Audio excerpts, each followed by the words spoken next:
बढ़ेंगे आगे, बात तो जम्मू कश्मीर की ही करेंगे, क्योंकि कश्मीर का जिक्र करते हैं तो कश्मीर के अंदर बीजेपी की बैठक हो रही है कार्यकर्ताओं के साथ, और जम्मू कश्मीर में बीजेपी ने कमर कस ली है। क्योंकि बीएल संतोष का अगर जिक्र करते हैं तो बीएल संतोष कार्यकर्ताओं के साथ लगातार बैठक कर रहे हैं। जम्मू के अंदर बैठक की गई, उसके बाद कश्मीर का दौरा, और कश्मीर में बैठक बनाकर रणनीति बनाई जा रही है, यानी बैठक करके रणनीति की जा रही है, रणनीति तय की जा रही है कि आगे आने वाला रास्ता बीजेपी के लिए कैसा होगा।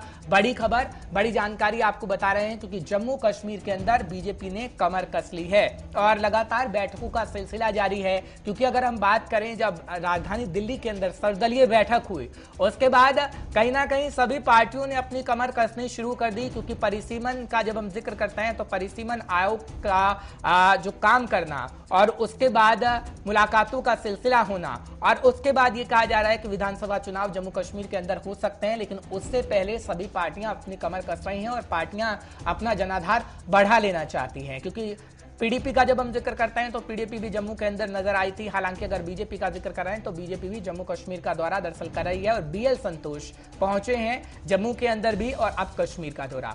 रऊफ हमारे साथ जुड़ रहे हैं, हमारे सीनियर साथी हैं, तमाम जानकारी आप तक पहुंचाने की पूरी कोशिश करेंगे कश्मीर से सीधा लाइव। रऊफ, बहुत बहुत शुक्रिया 5 के पंच में हमारे साथ जुड़ने के लिए। जिक्र करिएगा रऊफ बीजेपी का, क्योंकि बीजेपी का जिक्र करते हैं तो जम्मू के अंदर बैठकों का सिलसिला, और ये कहा जा रहा है कि खासकर यूथ के साथ बैठक की जा रही है और जो युवा कार्यकर्ता हैं उनको संबोधित किया जा रहा है। कश्मीर के अंदर कितना जनाधार बढ़ाने में कामयाब हो पाएगी बीजेपी आगे आने वाले समय में, क्योंकि दावा तो ठोका जा रहा है। जिस तरीके से कश्मीर के अंदर पहुंचे थे अनुराग ठाकुर साहब, कश्मीर के अंदर पहुंचे थे शहनवाज हुसैन साहब, दावा बहुत बड़ा किया गया था, और अब हम देख रहे हैं कि बैठकों का सिलसिला चल रहा है और भविष्य की दरअसल प्लानिंग हो रही है। देखिए, हर शाम का सवाल जो है वो मैं नहीं सुन पाया क्योंकि ऑडियो ब्रेक आ रहा है, ठीक है। समझ आया कि आप बीजेपी के हवाले से बात करना चाहते हैं जिस तरह। ठीक है रऊफ, मैं एक बार फिर से सवाल दोहराऊंगा, क्योंकि बीएल संतोष का जिक्र करते हैं तो जम्मू के बाद कश्मीर के अंदर क्या भविष्य को देखते हुए ये बैठकों का सिलसिला चल रहा है, क्योंकि जम्मू और कश्मीर दोनों को साधने की कोशिश की जा रही है। जब हम पीडीपी का जिक्र करते हैं तो कश्मीर के साथ साथ जम्मू के अंदर भी पीडीपी पहुंची, उसे साधने का प्रयास किया गया, और आगे आने वाले समय में ये लग रहा है कि हाँ विधानसभा चुनाव हो सकते हैं, लेकिन उससे पहले परिसीमन जरूरी है। लेकिन क्या वाकई आपको लग रहा है कि भविष्य को लेकर जो तैयारी की जा रही है उसी को लेकर बीएल संतोष का पहुंचना कश्मीर के अंदर खासकर हुआ है?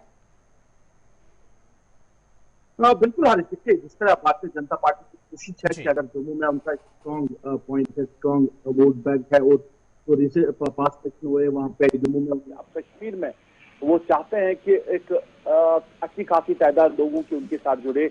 अगरचे लीडर्स उनके हैं, मगर आज तक वो लीडर्स अवाम को अपने साथ जोड़ने में कामयाब नहीं रहे, क्योंकि आपके नजर में डीडीसी इंतखाबात भी हुए हैं, और डीडीसी इंतखाबात में भी जो मरकजी कयादत भारतीय जनता पार्टी की है, जिनका जिक्र आपने भी किया, वो यहाँ पे आए थे, फिर भी भारतीय जनता पार्टी के हाथ में ऐसा कुछ लगा नहीं, हम बड़ी कामयाबी नहीं कर सकते। और आर्टिकल 370 की एप्लीकेशन के बाद सूरत हाल काफी ज्यादा बदल चुकी है, क्योंकि अभी की बात है तो जम्मू कश्मीर की आवाम ने अभी तक भारतीय जनता पार्टी को एक्सेप्ट नहीं किया है। अगर कुछ लोग जो है उनके साथ है, जो लीडर्स उनके साथ है, जो काम कर रहे हैं भारतीय जनता पार्टी से, मगर जो अवामी मैंडेट उनको मिलना चाहिए वो अभी नहीं मिला है। और अभी ऐसा नहीं लग रहा है कि सूरत हाल वैसी बनी हुई है, क्योंकि आर्टिकल एप्लीकेशन के बाद अगर जम्मू ने उस फैसले को सराहा है, मगर कश्मीर की आवाम ने उस फैसले को नहीं सराहा है, उन्होंने उसको रद्द कर दिया। उन्होंने कहा कि ये जम्मू कश्मीर की आवाम के साथ एक धोखा, एक तो ये। दूसरा, उसके बाद जो बड़े चर्चे हुए थे कि आर्टिकल के बाद अब जम्मू कश्मीर में तामीर व तरक्की होगी, तो वो तामीर व तरक्की जो है ना, वो सिर्फ अल्फाज ही रहे, वो सिर्फ लिखे ही गए हैं, और जमीनी सतह पे वैसी कोई तब्दीली देखने को नहीं मिल रही। क्योंकि बार बार हम सुनते आ रहे हैं कि जो मरकजी क़यादत है या जो लीडरशिप है वो कह रही है कि जिन लोगों ने 70 साल तक राज किया है उन्होंने जम्मू कश्मीर की आवाम को कुछ नहीं दिया, और अब तब्दीली जो है वो आ रही है, वो तब्दीली जो है वो जमीनी सतह पे कहीं दिख नहीं रही है। तो लीडरशिप यहाँ आ रही है, और भारतीय जनता पार्टी की यहाँ मरकजी क़यादत आना और फिर यहाँ मीटिंग का सिलसिला शुरू करना, ये इसी बात की अक्कासी कर रहा है कि अब जम्मू कश्मीर में जो विधानसभा के इलेक्शन हो सकते हैं और अनकरीब में यहाँ पे इलेक्शन हो सकते हैं। अब भारतीय जनता पार्टी ने यहाँ की जो रीजनल पार्टीज है उनसे पहले ही कोशिश की है लोगों को लुभाने की, अपनी तरफ माइल करने की, और अपना जो उनका एजेंडा होगा इलेक्शन का या किस तरह वो जो जम्मू कश्मीर के हवाले से बात करेंगे वो सब पहुंचाने की। मगर अभी जमीनी सतह की अगर हम बात करें तो बड़ा मुश्किल लग रहा है भारतीय जनता पार्टी का कश्मीर में। ठीक है, लेकिन रऊफ इस बात को समझाइएगा, क्योंकि जब हमने देखा कि सर्वदलीय बैठक हुई तो दिल्ली के अंदर बयानबाजी कुछ और थी, सकारात्मक माहौल में बातचीत हुई और आगे आने वाले समय में जम्मू कश्मीर के अंदर अच्छा होगा। हालांकि जब बात करें मीटिंग से बाहर सब साहब निकले, जम्मू कश्मीर आते आते बयान बदल गए और उसके बाद प्रेस कॉन्फ्रेंस भी जम्मू कश्मीर के अंदर ही हुई है। पर आपको क्या लगता है कि जब जम्मू कश्मीर का हम जिक्र करते हैं तो जम्मू के अंदर खासकर पीडीपी कमजोर नजर आती है और कश्मीर का जिक्र करते हैं तो कश्मीर के अंदर खासकर बीजेपी कमजोर नजर आती है, तो क्या कवायद ये शुरू कर दी गई है? और जब हम पीडीपी का जिक्र कर रहे हैं तो पीडीपी के लिए तो ये कहा जाता रहा ना कि पीडीपी तो बीजेपी के साथ ही एक समय में थी। हालांकि महबूबा मुफ्ती साहिबा ये कहती हैं कि हमको जहां तक करना था आवाम के लिए काम करना था और वो हमने देखा नहीं हो रहा है तो हमने साथ छोड़ दिया। तो पहले इस बारे में क्यों नहीं सोचा गया? क्या पहले इस बात को अगर सोच लिया जाता तो शायद ये हालात ना होते? क्योंकि बीजेपी तो कह रही है कि हम भला चाहते थे आवाम का, इसलिए हमने पीडीपी का साथ छोड़ा।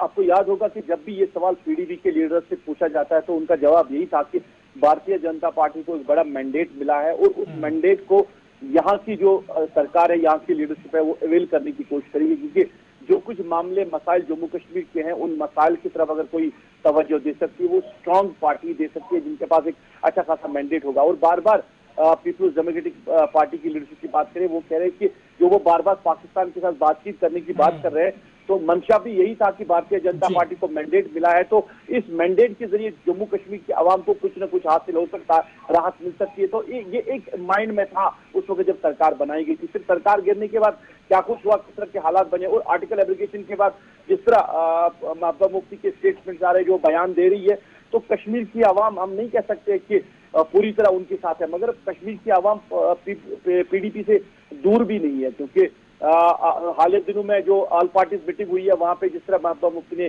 बात छेड़ी है, उसके बाद डिलिमिटेशन कमीशन के साथ बात करने से इनकार करना, कहीं ना कहीं ये चीजें लोगों के दिमाग में है कि अगर कोई बात कर सकती है तो ये कर रही है।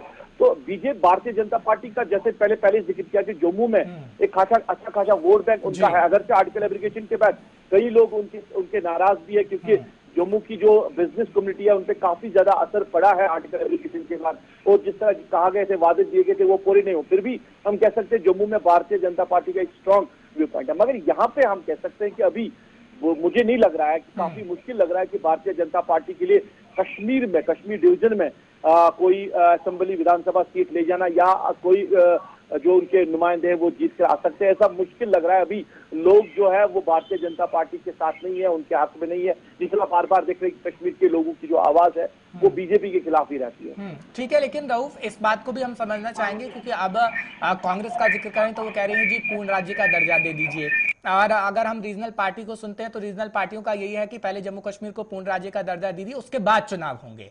हालांकि जब हम परिसीमन का जिक्र करते हैं तो परिसीमन काम कर रहा है और परिसीमन आयोग तो जम्मू कश्मीर का दौरा भी कर चुका है। किसी के साथ मुलाकातें हुई, किसी के साथ मुलाकातें नहीं हुई। लेकिन अब आपको क्या लग रहा है, क्या जम्मू कश्मीर का माहौल वैसा हो गया है क्योंकि अब जम्मू कश्मीर के अंदर कहीं ना कहीं लग रहा है कि हाँ चुनाव हो सकते हैं? क्योंकि पहले हमने देखा राष्ट्रपति शासन, उसके बाद उपराज्यपाल साहब की मौजूदगी हुई। अब क्या लगता है आपको कि हाँ स्थितियां ठीक है, जम्मू कश्मीर में सब ठीक ठाक है कि हाँ माहौल बन जाएगा चुनाव के लिए? बड़े इंपॉर्टेंट पॉइंट है। एक तो ये कि अब इलेक्टेड सरकार क्यों ही, क्योंकि लोग भी अब चाहते हैं कि इलेक्टेड सरकार हो, क्योंकि ब्यूरोक्रेसी में जहां पे लोगों की रसाई होनी चाहिए तो वो रसाई उनको नहीं है। अगर उनके कंसर्न जो एमएलए हुआ करते थे, अगर उनके कोई मामला होता था, मुश्किलात होती थी इलाके के हवाले से, तो वो मामला उनके एमएलए तक पहुंचता, सरकार तक पहुंचता। अब ब्यूरोक्रेसी में ये सब चीजें तो आप नहीं कर सकते हो, क्योंकि आपको यहाँ के डीसी तक प्रॉपरली रसाई नहीं है, कमिश्नर सेक्रेटरी या चीफ सेक्रेटरी या लेफ्टिनेंट गवर्नर तक तो वो तो नामुमकिन ही है। तो इस वजह से कहीं ना कहीं लोग चाहते हैं कि एक इलेक्टेड गवर्नमेंट यहाँ पे आ जाए, लोगों के मसाइल। दूसरा कि आर्टिकल एब्लिगेशन के बाद जिस तरह वादे किए गए थे अब तामीर व तरक्की होगी, वो तामीर व तरक्की लोगों के जहन में भी है कि मर्कजी सरकार ने जो वादे किए थे कि जम्मू कश्मीर जो है अब नया जम्मू कश्मीर देखने को मिलेगा। अब जम्मू कश्मीर तो कुछ बदला नहीं है, पुराना जम्मू कश्मीर है। चलिए ठीक है, नया जम्मू कश्मीर कब तक देखने को मिलेगा ये तो खैर वक्त बता पाएगा। रऊफ बहुत बहुत शुक्रिया तमाम जानकारी पहुंचाने के लिए, दर्शकों को अपडेट रखने के लिए। फिलहाल जिस तरीके से हमारे संवाददाता कह रहे हैं कि नया जम्मू कश्मीर, जिसके वादे तो कई नेताओं ने किए, लेकिन जम्मू कश्मीर में हालात ना कोई बदल सका है। और क्या आगे आने वाले वक्त में जो राजनीतिक पार्टियां आएंगी वो जम्मू कश्मीर के हालात बदलेंगी, वाकई ये देखने वाली बात होगी और गुलिस्तान न्यूज आपको अपडेट करता रहेगा।